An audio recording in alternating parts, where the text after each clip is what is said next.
कहाँ से पकड़ के ला इसको? आई बारू बंगाल से गोरी बचके। आप भी ठीक करके देता हूँ।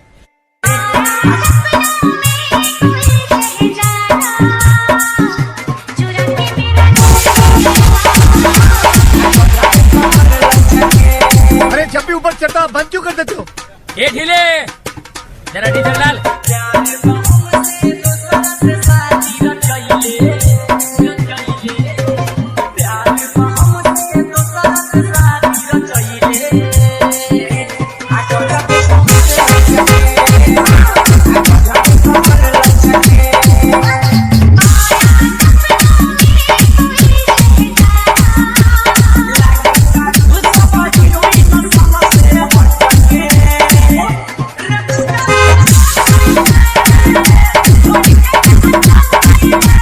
Bihari music, Bihari music.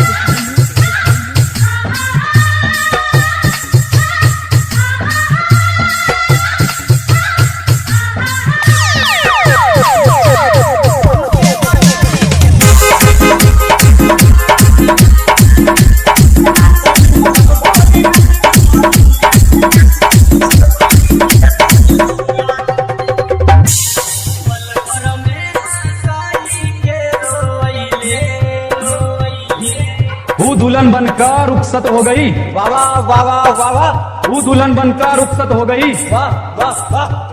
कहाँ तक करोगे ऊ का पीछा? वो की हो गई।